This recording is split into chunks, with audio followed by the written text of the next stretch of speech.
കോൺഗ്രസിന്റെ അടുത്ത മുഖ്യമന്ത്രി ആര് എന്ന ചോദ്യത്തിൽ നിന്നൊക്കെ തെന്നി മാറി ഇപ്പോൾ ഏറ്റവും വലിയ ചർച്ചാ വിഷയം പി.വി. അൻവർ കോൺഗ്രസിലേക്ക് പ്രവേശിക്കുമോ ഇല്ലയോ എന്ന ചോദ്യമാണ്. പി.വി. അൻവറിന് മുസ്ലിം ലീഗിന്റെ വലിയ പിന്തുണ ലഭിക്കുന്നു എന്ന തരത്തിലേക്കുള്ള വാർത്തകൾ വരുന്നു. പി.വി. അൻവർ തങ്ങളെ കാണുന്നു, മുസ്ലിം ലീഗിന്റെ എല്ലാ പിന്തുണയും ഉണ്ട് എന്ന രീതിയിൽ അദ്ദേഹത്തിന്റെ മറുപടികൾ വരുന്നു. UDF-ൽ തന്നോടൊപ്പം നിൽക്കുന്ന എല്ലാ നേതാക്കന്മാർക്കും നന്ദി എന്ന വാചകങ്ങൾ അദ്ദേഹത്തിന്റെ ഭാഗത്തു നിന്നുണ്ടാകുന്നു.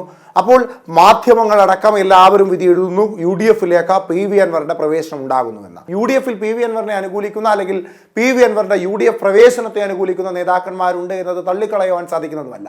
എന്നാൽ ഔദ്യോഗികപരമായി UDF അത്തരത്തിലൊരു തീരുമാനം എടുത്തിട്ടുണ്ടോ എന്ന ചോദ്യത്തിന് ഇപ്പോൾ പ്രതിപക്ഷ നേതാവ് വി.ഡി. സതീശൻ കൃത്യമായൊരു മറുപടി നൽകിയിരിക്കുകയാണ്.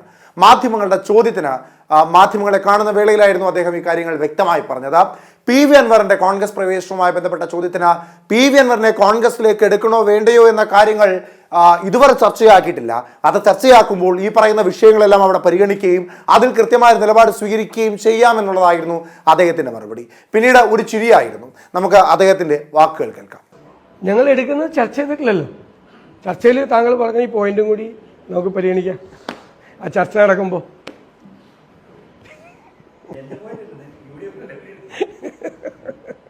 No comments. നമ്മളത് പറയണത് ശരിയല്ലല്ലോ. ഒരു വ്യക്തിയെക്കുറിച്ച് നമ്മളെന്തിനാ പറയണത്? അദ്ദേഹത്തിൻ്റെ കാര്യം പാർട്ടിയോ UDF-ഓ ഇപ്പം ചർച്ച ചെയ്യുന്നില്ല.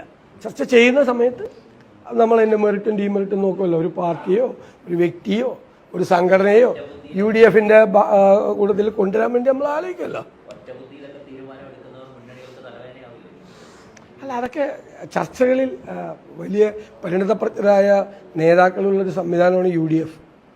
അവരുടെയൊക്കെ അനുഭവത്തിൻ്റെ വെളിച്ചത്തിലും ബാക്കി കാര്യങ്ങളൊക്കെ പരിഗണിച്ച് രാഷ്ട്രീയ സാഹചര്യങ്ങളെല്ലാം പരിഗണിച്ച് ഒരു തീരുമാനം ഇപ്പം ഇല്ല. എന്തായാലും ഇപ്പോൾ ഒരു ചർച്ചയില്ല. അല്ല, CPM കൊടുക്കുന്ന മെസ്സേജ് എന്താണ്? CPM കൊടുക്കുന്ന മെസ്സേജ് എന്താണ്? 2 കുഞ്ഞുങ്ങളെ ക്രൂരമായി കൊന്നിട്ട് അതിൽ പ്രതികളായി കോടതി ശിക്ഷിച്ച ആളുകൾക്ക് അവരെ കോടതിയിൽ അവിടേക്ക് ചെല്ലുമ്പോൾ ഇരട്ട ജീവപര്യന്തം കിട്ടിയ ക്രിമിനലുകളെ മുദ്രാവാക്യം വിളിച്ച് കമ്മ്യൂണിസ്റ്റ് പാർട്ടിക്ക് മുദ്രാവാക്യം വിളിച്ച് സ്വീകരിക്കുന്നു എന്ന് പറഞ്ഞാൽ കമ്മ്യൂണിസ്റ്റ് പാർട്ടി എന്ന് പറയുന്ന തീവ്രവാദ സംഘടനയാണോ? ആണോ? നിങ്ങൾ എന്തു മെസ്സേജാണ് കേരളത്തിലെ ചെറുപ്പക്കാർക്ക്, വളർന്നു വരുന്ന തലമുറയ്ക്ക് ഈ സംസ്ഥാനം ഭരിക്കുന്ന പാർട്ടി കൊടുക്കുന്ന മെസ്സേജ് എന്താണ്? നിങ്ങൾ ഇതുപോലെ ചെയ്താലും പാർട്ടി നിങ്ങളുടെ കൂടെ ഉണ്ടെന്നല്ലേ? ഇരട്ട ജീവപര്യന്തം 2 വീട്ടിലെ കുഞ്ഞുങ്ങളെ കൊന്നതിൻ്റെ ആളുകളെ പാർട്ടി നേതാക്കന്മാർ ജയിലിൻ്റെ മുമ്പിൽ നിന്നും മുദ്രാവാക്യം വിളിച്ച് സ്വീകരിക്കുക. പാർട്ടി നേതാക്കന്മാർ പോയി ജയിലിൽ കണ്ട് അവരെ ആശ്വസിപ്പിക്കുക. കുടുംബത്തെ, വിക്ടിമിൻ്റെ ഇരകളുടെ കുടുംബത്തെ ആശ്വസിപ്പിക്കുന്നത് കേട്ടിട്ടുണ്ട്. ജയിലിൽ പോയ പ്രതികളെ ആശ്വസിപ്പിക്കാൻ വേണ്ടിയിട്ട് നേതാക്കന്മാർ പോവുക. നമ്മളിപ്പോൾ രാഷ്ട്രീയ സമരങ്ങളിലൊക്കെ പങ്കെടുത്ത് റിമാൻഡിൽ പോയ ആളുകൾ റിമാൻഡിൽ നിന്നും വരുമ്പോൾ സ്വീകരണം കൊടുക്കും. അത് രാഷ്ട്രീയ കാരണത്തിന് വേണ്ടി സമരം ചെയ്യുന്നവരെയാണ് അല്ലേ? ഇത് കുഞ്ഞുങ്ങളെ കൊന്നവരല്ലേ? എന്തൊരു മെസ്സേജാണ് ഈ പാർട്ടി കൊടുക്കുന്നത്? അപകടകരമായ രീതിയിലേക്കാണ് കേരളത്തിലെ വരുന്ന തലമുറയ്ക്ക് കൊടുക്കുന്ന ഏറ്റവും ഹീനമായ ഒരു സന്ദേശമാണ് CPM ചെയ്യുന്നത്. അവർ ദുഃഖിക്കും. അതെ, പി.വി. അൻവർ നിലവിൽ കോൺഗ്രസിലേക്ക് പ്രവേശിക്കുന്നതുകൊണ്ട് കോൺഗ്രസിന് എന്തൊക്കെ ഗുണങ്ങൾ എന്ന ചർച്ച ഒരു ഭാഗത്ത് നടക്കുകയാണ്.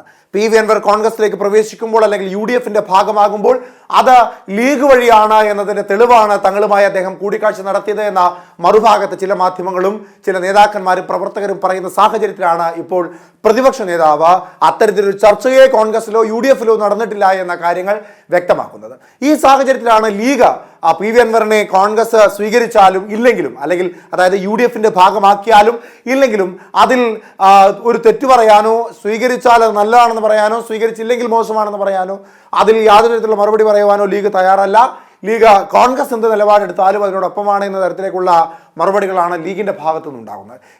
നിലവിലെന്തായാലും UDF-ൽ പി.വി. അൻവറിനെ സ്വീകരിക്കണോ വേണ്ടയോ എന്ന കാര്യത്തിൽ യാതൊരു തരത്തിലുള്ള ചർച്ചയും നടന്നിട്ടില്ല എന്നുള്ളതാണ് പ്രതിപക്ഷ നേതാവ് വ്യക്തമാക്കുന്നത്.